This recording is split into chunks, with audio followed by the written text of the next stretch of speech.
Yo, what is up YouTube? I'm back playing some NCAA 14, and today I'm going to show you all a few methods I like to use to score touchdowns and get consistent gains on kick returns in NCAA 14.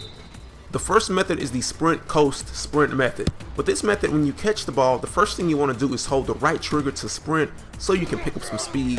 Then after you get going a little bit, you want to let go of the right trigger and coast.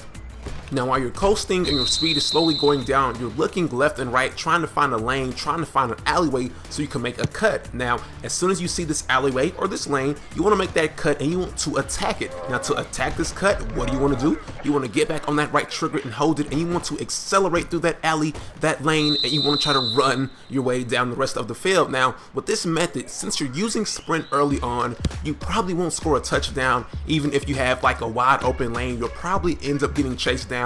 But this is a very good method that I like to use to get consistent gains on special teams. Not necessarily when I'm trying to gain a touchdown, but if it's just a regular kick return, the game is early on, this is the method that I like to use to make sure I get the most out of my special teams kick returns. Now the next method is the jog sprint method. Unlike in the first method, you're not going to sprint in the beginning. This time just continue with the default jog, then sprint when you find a lane or see an opportunity for a nice cut. Now the positive thing about this method is, since you're not sprinting to start out, if you get in the open field, if you find a nice lane that you can accelerate through, a lot of times you can take kicks back for touchdowns with this method because you still have a lot of energy and you still have a lot of sprint to use.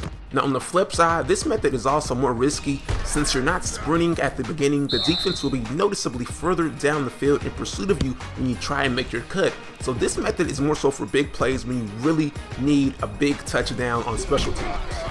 Now the last method really isn't a method, it's more so something I like to do on special teams.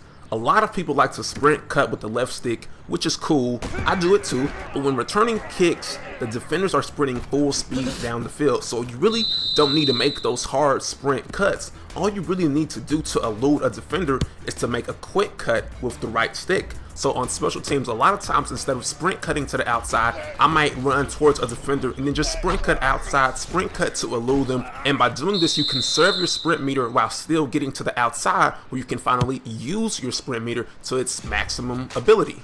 But there you have it, folks. Those are some quick tips that should help you all out when returning kicks in NCAA 14. Now, if you found this video useful or helpful, go ahead and drop a like on this video. I greatly appreciate it.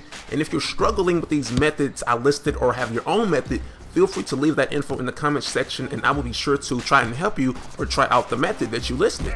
And lastly, if you're new to the channel, go ahead and subscribe for more NCAA 14 content and sports gaming in general. I am out. Peace.